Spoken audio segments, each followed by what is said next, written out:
Hello, everyone. I'm your host, Jenny Beal, and this is the Living in Not Knowing section of the Awareness podcast. Today, I'm delighted to be joined by Anne McIlraith. Anne is a Tai Chi teacher, and she also teaches the release technique from Lester Levinson. And as usual, I'll start with Anne's bio. Anne was brought up in a devout Catholic family, but when she felt nothing at her first Holy Communion, having expected the presence of Christ within her, the letdown was devastating. Then, when she was 9 years old, at a time of sadness during her father's last illness, she had a glimpse of the universal peace of our true nature, and she knew that all would be fine. As a teenager, her search for a deeper understanding outside the Catholic faith led her to books on yoga and meditation, and she tried to teach herself. But then later, a photograph she saw in the library of two people in a Tai Chi posture conveyed such a sense of serenity and peace that she decided to explore Tai Chi and trained with John Kells for 18 years. She loves Tai Chi as it is a spirituality based on experience rather than faith. A friend introduced her to the work of Lester Levinson, and she trained in the release technique and the Sedona method. Learning to release her limiting beliefs helped her enormously on a practical level. This teaching also helped her put into words the experience of not being a body or a mind, but something beyond.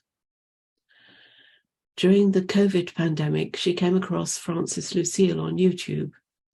His experiential approach resonated deeply with her, and she finally felt a resolution of the inner confusion that had bothered her since childhood. She is so grateful for the journey and the homecoming to herself. So first of all, Anne, your story seems to be one of looking towards experience to validate spiritual ideas rather than to faith or belief. And that was from quite an early age, wasn't it? It was, yeah. I think, I told nobody about that disappointment at my Holy Communion. I don't think I told anybody till recently. And I think because my family was so devoutly Catholic and really believed, took the path of faith, and my mother was a very spiritual person, very devout, very holy. And I think that it was just difficult to understand. I didn't feel, there wasn't an openness to questioning, and I was always questioning. So I'd be told to, just be quiet and kind of trust that. I remember even as a teenager, my brother is a priest and was very much into, at that time he's much older than me. At that time when I was a teenager, he was into the Holy Spirit and got very involved in the charismatic movement for a while. And he visited me. He had friends in Germany. I was working in Munich at the time, and he visited me, and I went along to the meetings I was always hoping to fit in.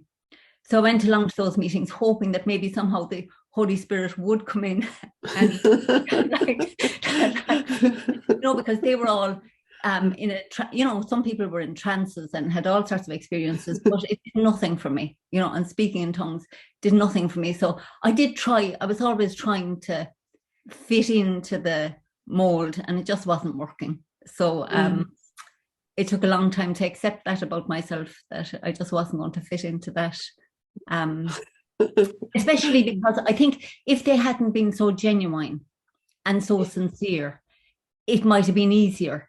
But because my mother was so devout and spiritual, it was in a way more difficult, because I could see that she had something and was getting something from it. But there was also a lot of fear involved with her, because as a teenager, when I was rebelling, she was terrified that I'd end up in hell, and she would end up in hell because of me. Oh, It was really quite, difficult. It was difficult as a teenager to navigate that, really. yes, yes. But tell me about that early glimpse of the piece of your true nature when your father was dying. Was in hospital, wasn't he? He was in hospital, and the hospital was quite close to our house, which was great. It was only a 5-minute walk. So I'd go there after school every evening, go down and visit him. He had a room that was looking out on the garden. It was lovely. Downstairs was a Bon Secours hospital. The nuns were lovely, very kind to him. And I'd go and visit him every day. I was really cracked about my father. So I remember I'd be looking out at the magnolia tree. And after a visit one day, I decided, I just found myself under the magnolia tree. It was springtime. And it's pink. I still pass it. My sister lives near there now, and I still pass that tree. And there was some deep sadness in me about, somehow I knew he was dying. Mm-hmm. Even though I was only 9, I just knew. I couldn't put words in it, but I knew it was, that I wasn't going to have much time with him. Yeah. And it's like I felt almost the tree embrace me. Mm. And I just felt this deep sense of peace. And even though I started to cry, I just knew, some part of me knew it's okay. Yeah. I couldn't put words in it, but some part of me knew you'll be okay. It's okay. It's, I can't put words in it, but just something, there was some peace under the tree, and that I felt that was, you can't put words into these things, really. You can't. It's just a knowing that all will be well. Yeah. And I didn't, I didn't think about that much, but I often felt it, that embrace that I had felt, that was just, a presence we can feel. It stayed with you. It stayed with me. Yeah. It stayed with me. Yeah. And I had also felt it with my father. I was very lucky. The year that he died, he had to go to London on business, and my mother didn't want to go for some reason. So he decided to take me. Mm-hmm. So we went to London on the Inishfallen, and he worked for the British, and he worked for that steam company. And we went to London, and I can remember it's one of my nicest memories of Mass ever. We went to Mass, it was on a Sunday evening. I can remember it was raining, and we got there a bit late. So we were standing at the back of the church, and he was behind me, and a similar feeling of safety and security, it often kept me going in times, that were difficult later. Just his presence. And my father had a great sense of humor, when he was dying, he would say to people, am I in the newspaper yet? Have they posted my notice, my death notice yet? So I'm very lucky in my family that all of my family have no issue about dying. There was a great acceptance of death, and my father made a joke about it, knew really himself as well that he was dying. So I've always felt lucky that I've been able to experience that something, it almost seems tangible. So that's the presence that I feel in Tai Chi, that I felt that this, like, we're more than this physical body, and there's something in an energy around us that we can feel. And I felt that from the tree. I love it around trees still. And I felt it on that tree, and I felt it with my father. There was just a huge warmth about him that, luckily I've kept. So that's always nourished me, really, his presence. Yes, yes. It's always said that, a real glimpse, a real understanding never leaves you. It's always accessible. even if it seems to go away sometimes for a little bit, it's always accessible. Exactly. You can always, Yes. and I think it's a grace that you can tap back into that.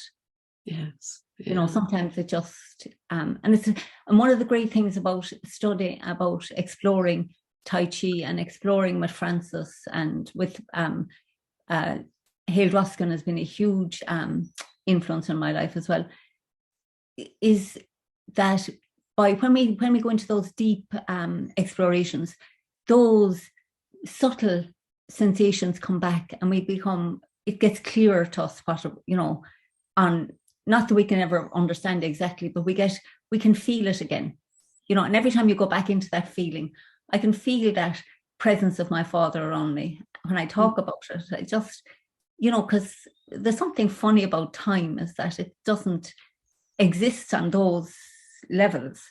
Yes. Like you can tap into that experience again. It's like there isn't a past in it. It's now, that feeling is still there, you know. So that's really, I'm really grateful to these teachings that I was able to find that, and somehow I recognized that they had it in Tai Chi, that they had some aspect to that I could explore in Tai Chi.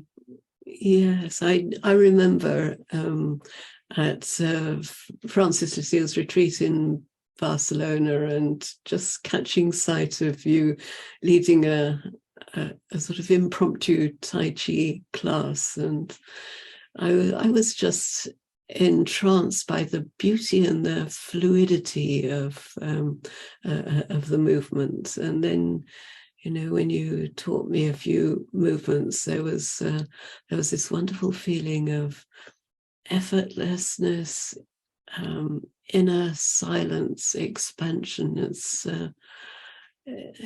It was quite amazing, because I'd never even seen Tai Chi before, so it was for the first time. So what were you looking for when you first started training? Because you were training very seriously in Tai Chi. Was it that peace and the feeling of ease in the body, or was it something more than that? Well, you know, when I came across it first and I started training, I just loved the feeling of it. I loved that feeling of everything sinking. And then I started reading, and I came across a book written by one of John Kell's students. And I thought, the book just resonated with me. I just thought, this man has something that I want. You know, we want whatever it was. Just, so I started training with John. I didn't really know what, you know, you don't know what you're really, something, it's not so much, I've always followed my intuition. So it's just something intuitive in me said, this is right. This is what you need to do. And I remember I loved the way John's Tai Chi is very big and open, and very much into energy work and partner work. And that really appealed to me. The idea that you could kind of play with this energy with somebody. And so I don't really know. It was just a hook that got me, that I just, I knew I had to, I just felt compelled to do it. And, you know, it wasn't that easy, because I live in Mallow in North Cork in Ireland, the south of Ireland, and John was teaching in London at the time. So I trained with one of his students in Dublin for a year or two. And then I went to London with him one weekend, and I saw what they were doing. And I knew there was something going on that I couldn't quite get, because I didn't have enough vocabulary in my body to get it. So I came home and I just trained hard for 2 years before I went back. And then when I went back the next time, I felt I got a kind of something had shifted, and I was more open or something, I don't know. But John took me on then, as he had stopped teaching formally at that time, but his chief, his, you know, top teacher, Stephen Moore, kind of took me under his wing. And I used to visit John with him every time I came to London. I'd go once or twice to John and train for the afternoon, or often just watch them train. And it was interesting. What I've often noticed in Tai Chi is when I watch people, anybody practicing Tai Chi, it's like, whether it's mirror neurons, I don't know, but I can feel what's happening in their body. Not like these intuitive people who can tell what's physically wrong with somebody, but it's like I can feel the energy flow. And when I'd go with Stephen to work with John, and they would be working on intricate, advanced work, I would just feel it in my body.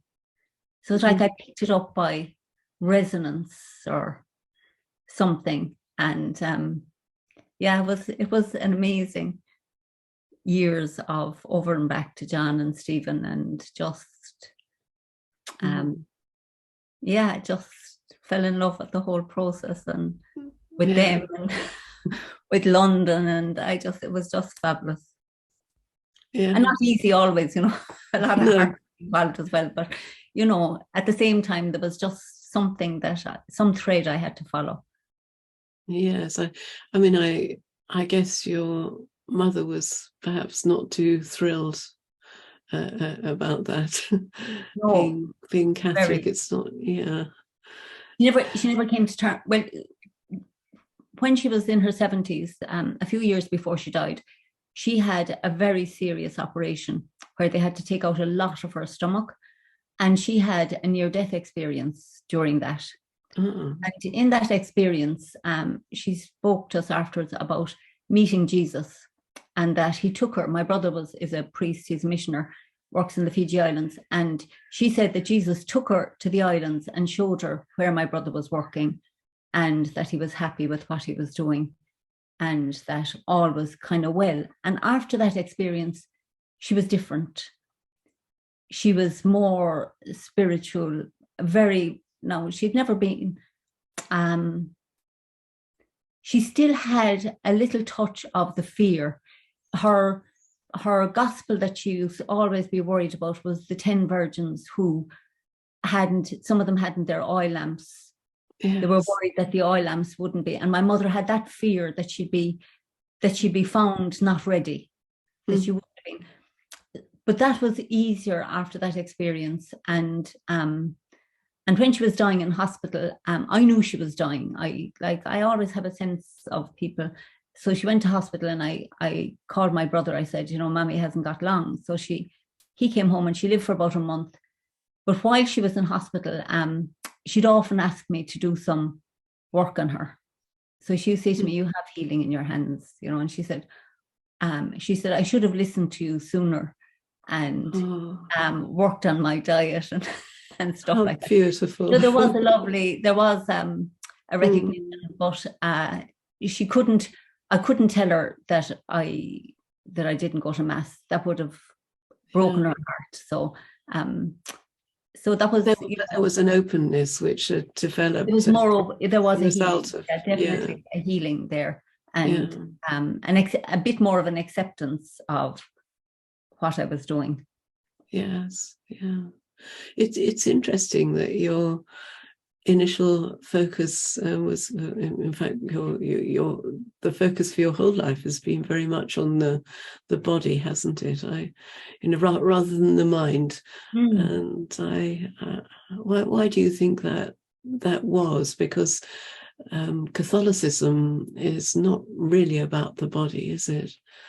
So they just sort of happened out of the blue, I guess. Exactly. I've no idea. I just looking at yoga or Tai Chi, always, in Ireland we have these stories about Finn McCool and the Fianna.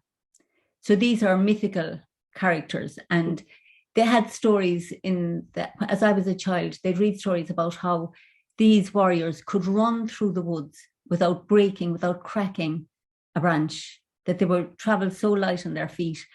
So they were warriors and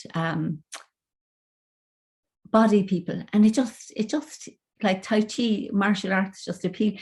There was just some draw in that I thought, wow, if you can run through the woods without cracking And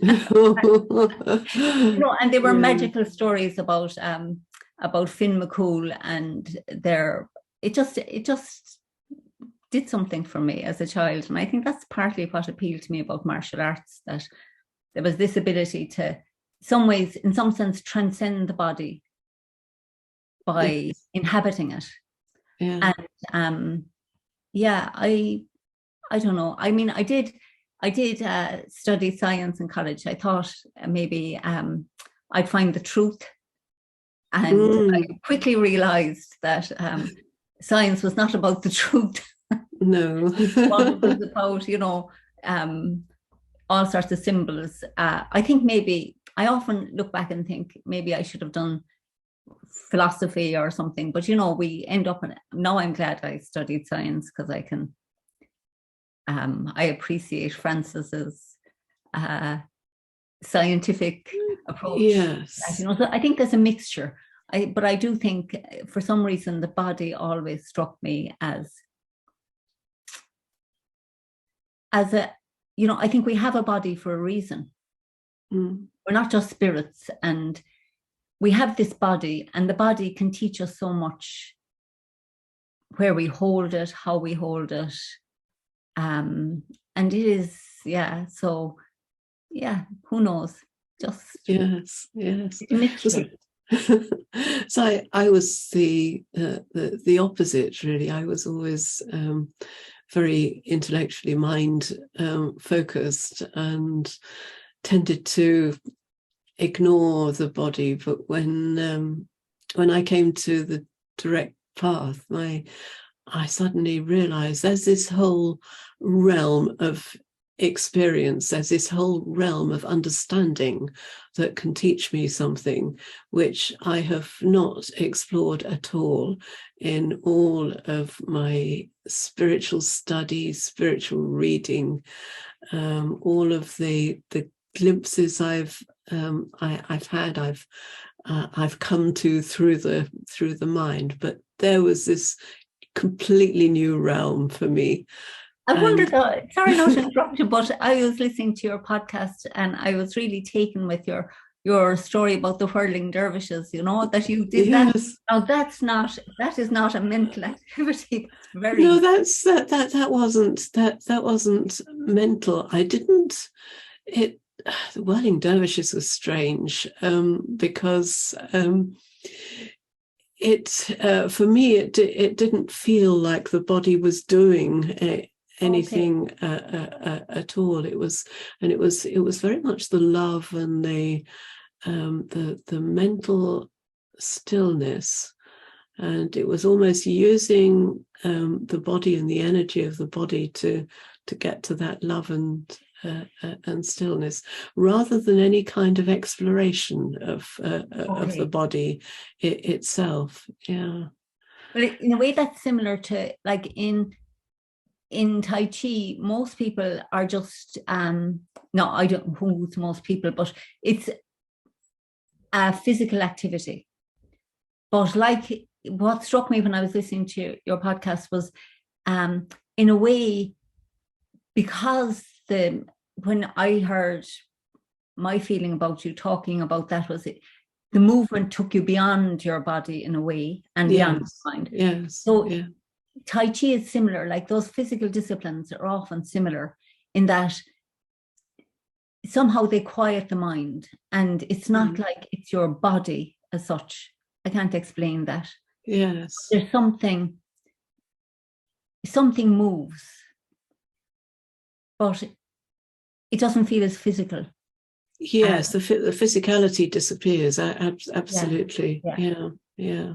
So I thought that was interesting. Yes, but I understand that the yoga meditation is a different type of exploration to that.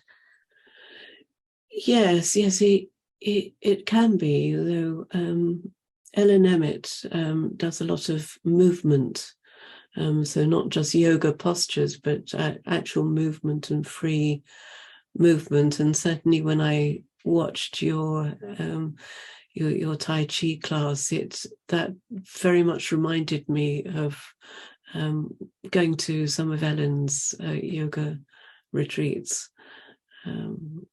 which were beautiful. A lot of it's dance and so on. But I do feel that's. I feel that both avenues are important, both the intellectual inquiry and the body inquiry. And but for everyone, it seems to be one is the kind of predominant for them. Yeah. So you said that a friend introduced you to the teaching of Lester Levinson. How did that happen, and what interested you about his teaching? Because I guess that was a little bit more mind oriented. That was more mind oriented, and a great friend of mine who we've kind of journeyed together really, and we would be on we're on kind of parallel paths in a way. Mm-hmm. So she had done, I don't know where she came across a workshop by Larry Crane, and he had an abundance course. And at the time I was struggling with my classes, couldn't make a lot of money. I had given up. I gave up my teaching job.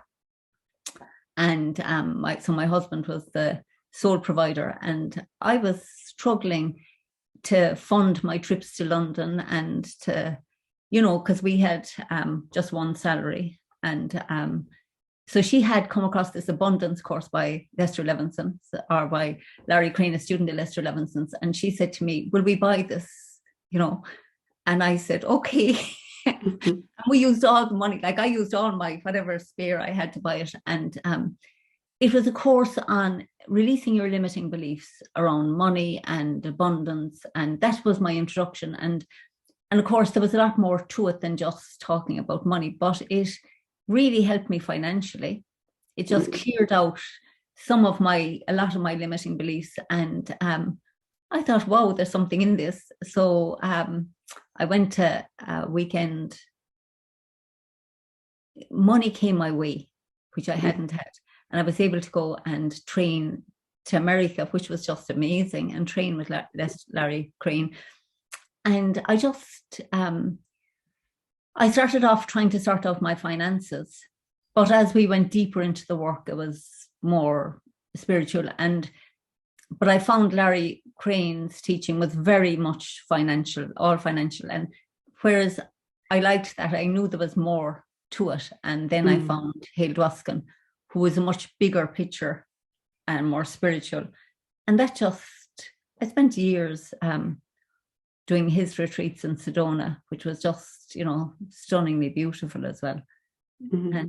And so I began to realize that, we do need to sort out our thinking, and that there are tools that can help with our financial ideas and our spiritual beliefs and all that. So, I just found it worked. Yeah. Just whatever it did, it helped me see clearer. And then, when you go to these retreats with people, you're meeting people who are interested in deeper conversation. Then you find your tribe in a way, people who are searching for something more. I started out sorting out my finances, but it was a thread, I think, that was drawing me. Yes. So I think as I released a lot of my beliefs, limiting beliefs, you become more and more open. And then I found Francis. So, it just so in a way it was a preparation for that, because it sounds like it was kind of tackling that core feeling of lack, which is at the base of the feeling of being something separate. Exactly. I couldn't have put words on it at the time, but that was it, a feeling that I wasn't good enough and there wasn't enough. And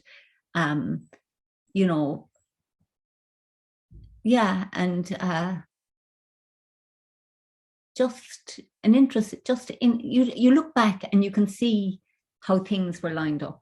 At the time, it seems like you're kind of grasping at straws and trying to find your way around things. But with hindsight, you can see how it's like somebody planned the steps for you. Yes. You Yeah. know, and that's very encouraging. I find that very encouraging now. You know, I love Francis, his whole thing of just relax. You know, there's no need to know. You're not a person. I love that just this awareness that somehow is. And the more I found with his teaching. Now, Hale Dwoskin said similar things, but whatever, you know, sometimes something resonates, goes in deeper, and our deeper recognition happens maybe. And I think that's with Francis, there was a deeper recognition that there isn't a me as such. There's just this presence that's, you know, happy and yes. And I love Francis, you know, he says it's about happiness. So that's great, because most of the time I've always been kind of lighthearted and happy. You know, I've always, like, you know, through the ups and downs, I was always content, somewhere inside me content. So I never felt the journey was too much of a struggle. But Francis gives you permission to say, yeah, it's okay to just enjoy it. You don't, you know, it's okay to be happy on this. And there's no guilt, because, you know, in Catholicism there is a kind of backdrop of guilt, isn't there? And suffering, you know, and suffering, yes. This belief that this is a valley of tears. You know, that's big into I remember one of the prayers was, Hail, Holy Queen, Mother of Mercy, hail our light, our sweetness and our hope. Something about in this valley of tears. And as a child, you know, I always thought it can't be a valley of tears. You know, it's too beautiful to be a valley of tears. Yes. Yes. Oh, the woods, I was always out in the woods and down by the streams. I just love trees and nature and the sea. And I just thought, there must be some other way besides suffering, and obviously there is suffering in life and physical pain and whatever, but there's a joy. And one of the things actually growing up in a Catholic family, I think, is that, you know, my uncle Seamus, who was a priest as well, but he was fabulous. He used to say, wherever the Catholic sun doth shine, there's always laughter and good red wine. And so we had, you know, even though like the family, we had great fun in lots of ways. My uncle Seamus, who I just love to pieces, was a priest, as I say, but he trained in Paris in the 30s. So when he came back to Ireland, he was an artist. He did beautiful paintings. And when he came home, he brought with him coffee. He brought with him a love of France and good wine and good cheese and good food. So whenever you went to Uncle Seamus's, there was an abundance of delicious food. You know, he loved food. So there was great, we used to have I have great joyful memories of him and how he opened my mind to travel and to France. And so, you know, even though I wasn't kind of aligned spiritually in that sense with them, and he was very spiritual as well, he was actually, I suppose, he was one of the biggest influences in my life, in that, unlike my mother, my Uncle Seamus, there was a recognition in him.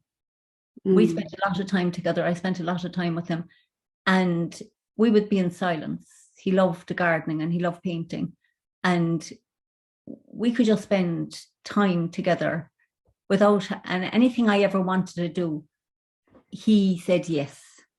He was always a huge supporter. And I trained with Lester. I trained with Les Femi in Princeton on biofeedback. I went through, you know, I was searching every way to get open this awareness. So I trained in biofeedback, and I brought back his biofeedback technology machine. Oh, right. You know, that you put around your head and you to go to alpha or whatever, right? So my Uncle Seamus was in his 80s at the time, and he just loved it. He was sick, and I would take it, and I'd work with Uncle Seamus, and he'd say to me, you know, and he said, when you put this on me, I hear the angels singing. Wow. So, he just, anything I did, Uncle Seamus would support. He was my cheerleader in a way. So I was very lucky, feel very lucky with the people who supported me. And we didn't talk. He was very pragmatic. Some people, even though they're religious, they're very pragmatic. So he thought good deeds are what count. He never questioned me about going to mass, whereas my mother would, when she was alive, she'd kind of call on a Sunday to say, have you been to mass? Oh, no. My Uncle Seamus just didn't, he just accepted me, I felt. Yes. Yes. So. And there's that kind of transmission, isn't there, between people where there is recognition on both sides, and there's this absolutely this natural transmission. Yeah. And you see, his spirituality was bigger because he loved, towards the end of his life, his paintings, I'm really sorry I didn't keep one, were full of light and really transcendent. I could feel it from them. And the night he died, he sent for me, and he knew he was dying. So he had a great sense of humor. Another time he had a stroke one night, and he called me the next day. He said, I had a stroke last night, but I said, if I'm still here in the morning, I'll call a doctor. But if I'm not, I'm gone. I'm ready. So that's, when people have great faith, it can be really helpful for when their spirit. He felt very connected and happy that night that he called me that he was dying. He said, he said he'd call me to say goodbye. We both knew. And it's lovely to be with people who are happy to move on. Yeah. Yes. Yeah. Do you see a connection between you've said that when you first started listening to Francis, that he cleared up a lot of the confusion you felt since childhood. So do you think there's a connection with what you learned from your uncle in some way? Well, you see, there are no words really. But I think that what Francis helped me to experience is this universal consciousness that we are. So whatever in my uncle knew that, we recognized it in each other. Yes, Francis, yes. I loved when Francis says, the reality that's hearing these words. So I think when people can't say it sometimes, but they know it. They know there's something eternal. And when you're with people who have that experience, even if they can't put it into words, it's there. Yes. And there's an ease in them. And there's an ease and a relaxation in people who know we're eternal that we resonate with on some level. And that's what he had. There was a deep peace in him. Yes. He could get angry, and if you broke something, he'd give a shout, but that would be it to be done then. But there was a deep, deep peace in him that I recognized. And I think we recognized it in each other. So we could just be in the garden, or we could be, I'd cook him I'd cook his tea for him, and I'd call. And, every Sunday for the last few years of his life, I'd go and spend Sunday afternoon with him. And it wasn't a chore. It was a gift and a joy. And because there was some exchange happening that neither of us spoke about, but I knew it, you know, was just, it was love, you know, on, yeah, just, and I think, like Francis says, you know, that I love his way of saying, I love it because, you know, one of the things I was hoping for when I started Tai Chi was, you know, you read about these people who have these huge, almost out of body experiences of oneness and all that. And I think my glimpses have always been more subtle. It's not like, you know, it's just more subtle. And Francis saying, you know, when you're feeling happy for no reason, like I'm up in the woods and my heart feels sometimes like it could just burst with joy. That feeling, that's it. You know, he says, that's your glimpse. Or when you feel that love or beauty, when you see something absolutely, and it just, the beauty touches you completely.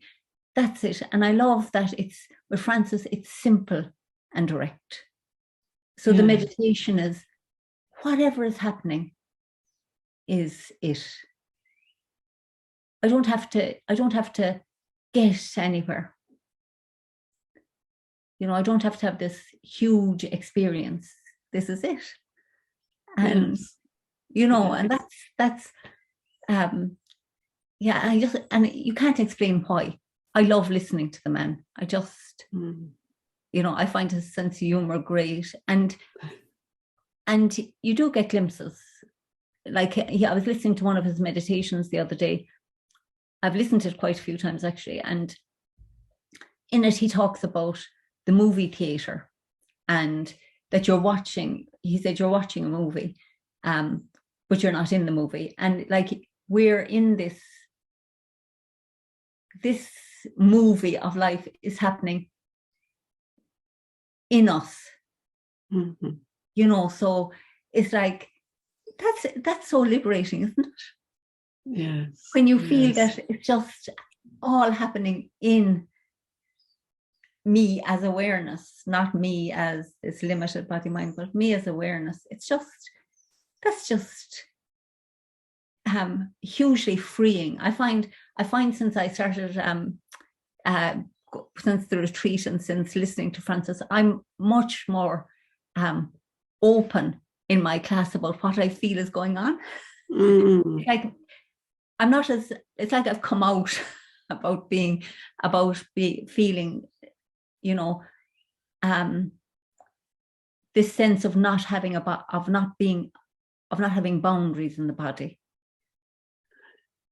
Yes. You know, that this, like, if I don't think about it, I can't feel a body now. There are a few sensations here and there, but it's just a presence. That you know, that's one of the Francis talks about these two aspects of not knowing, and one is not knowing in terms of not having beliefs, and particularly limiting beliefs about what you are, but the other is the not knowing of the body, and that's that borderlessness.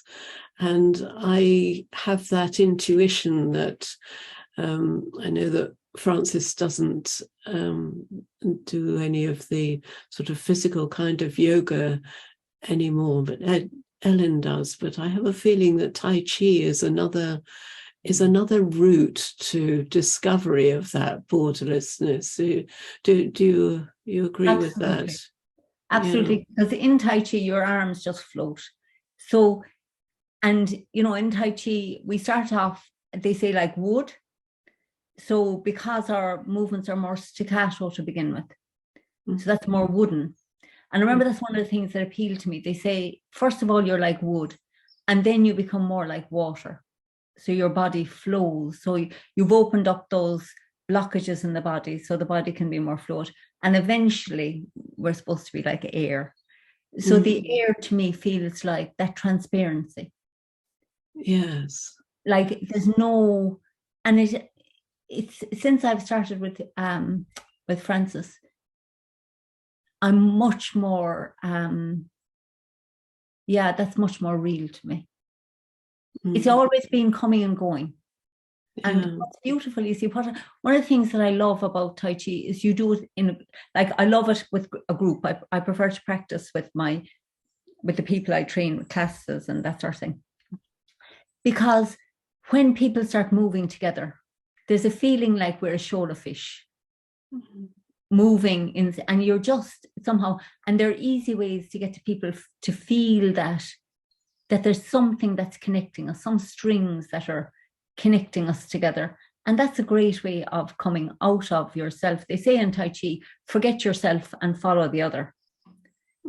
You're listening to, you're feeling and listening to the person in front and feeling the people behind and around. So that expands your sense of being locked in this physicality. And it's so palpable when we practice. You can feel that there's something going on.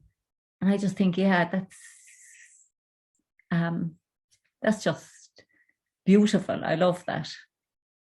Yes, I think certainly for me, I found that looking at the body and exploring its borderlessness was really important in addition to looking at the intellectual side and saying, well, what is it that is aware of this experience, and then going back into that.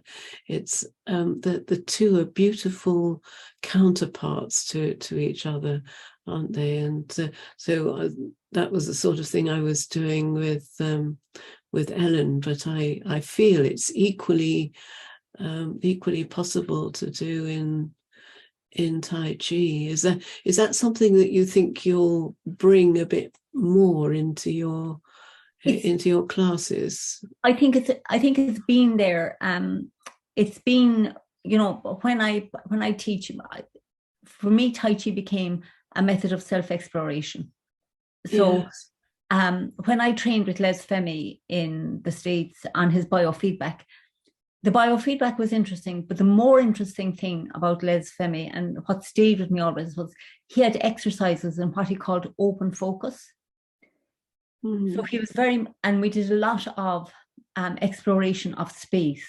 So feeling the space around the body, feeling the space in the body, feeling the space in the joints, tuning into that feeling of space. Because his big insight when he was teaching his form of relaxation meditation was, when you pay attention to silence, the mind is quiet, or when you pay attention to space. So he looked very much at how Eastern paintings have much more space than we tend to have. And he had come from a Zen and Tibetan tradition. So that sense, when I came back from his training, I began to incorporate space into my practice a lot more.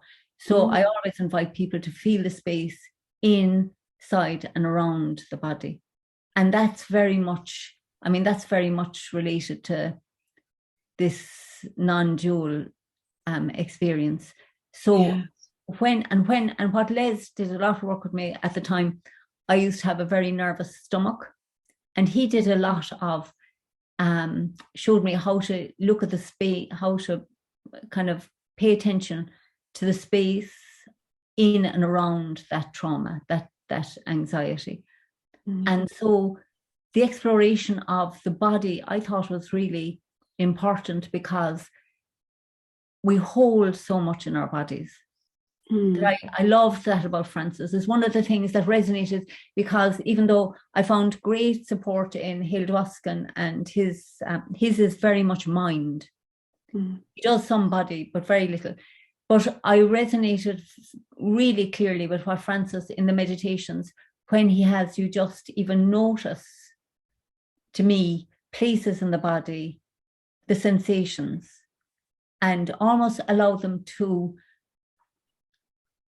when we pay attention in that gentle way to holding or tightness, it can kind of open and soften of its own accord. Yes. And I've been saying that to people as we practice Tai Chi. Notice where you're holding. And could you just let that be? And that's one of the things from the Sedona method, actually, is to just allow things to be. Rather than trying to fix or change. You welcome the tension where it is. And I've used that a lot with people I do a kind of a what's called an aura calm with a group, and it's totally sitting down. So these would be cancer patients who are recovering, and I've done a lot of work with them on feeling where they're holding in their body and just allowing that, and then feeling all the spaces that are relaxed and open and allowing that. And I think that type of exploration is so important, because we live in these bodies, and if we don't know where we're holding on, yes, we can't let go, So I think the body, that's why maybe you're right when you said there, the body has been my path in a way. Yes. So I think it has really, it's still, I still love that exploration with the body to so Francis, that you never know why, it just his whole approach resonated with me. Yes. Well, what about when he talks about the location of the sense of me in the body, and then recognizing that because you can see it and feel it, it can't be me. Was that something that that resonated with you? Yes, so many. Sometimes the way he puts things, it's just. I remember the time on one of the retreats, I was asking him about that sense of lack, So he has a meditation, and I've been practicing the meditation, trying to follow the lack back to somewhere. And then I asked him, and he said, "But who is there to lack?" And that just, something burst. Yes. And ever since then, anything that, any small thing that might bother me, I think to myself, well, who is there to be bothered? There's nobody here to be bothered. Yes. And that's so, it's so easy and light. So yeah, I can't even remember. I remember asking him last summer in Barcelona a question about effortlessness and energy. And he answered it, and I haven't been able to find the answer on the recordings. But when he answered it, something went right in. I can't remember the answer, but it was like something recognized. There's just something about, isn't there, when yes. That's the important, and it's the understanding that goes in, not the words or the explanation, isn't it? Yes. Exactly. And I loved, he said, it doesn't matter, you don't have to remember what I've said, because it's like that recognition with my uncle Seamus, it's wordless. Yes. He answered my question, but he answered, he told this lovely story. I've told it to a lot of people since. I loved it. He was saying, like, when you come to a teacher like that, it's like, he said, when a child is upset at night and they go into their parent, and the parents are tired and half asleep, but the child climbs into the bed next to them, and the fact that they are so relaxed and not worried, the child feels that and falls asleep. And he said, it's like that when you come to your teacher and they have that sense of everything is okay and all is well. And that's what you pick up. Yes. On some level, you get that feeling, oh yeah, everything is fine and all is well, and no need to, I think that's the biggest thing I get from Francis, that everything is, all is good, and that it's just enjoy the journey. How do you see life going forward? Do you see it as a ever evolving path, or is it now just celebration, or is it both for you? Well, it goes on, so it's celebration. So I mean, I'm curious. I'm just yeah, I'm just loving it at the moment. And I think I love the Tai Chi. I love sitting in meditation with people and exploring that. So I'm just open. I'm just saying, let's see. Just keep doing. I mean, I just think just do what I'm doing and enjoy it, and then just see where there's hopefully I have another 30, 40 years to explore. And and this year I got into, I did my degree was botany and zoology, even though I thought physics, that was my main subject that I thought, which is in Ireland, you could do that at the time. They needed physics teachers. So even though we only had first year physics, they put me off teaching physics, which was great. But now I'm really back into mushrooms and that botany that I just thought, when you look back, you don't know why you studied some things. And now I'm seeing how that's enriched, that there's loads of things to explore there and have fun with. And I feel that this exploration with Francis is coming more into my Tai Chi. Mm-hmm. And that's what I love, this exploration with people. So, I'm looking forward to more retreats and meeting more people like you and, just enjoying the company of people who see it this way, Yes. It's really lucky. Feel very blessed to have found this and to be looking forward to, years to come.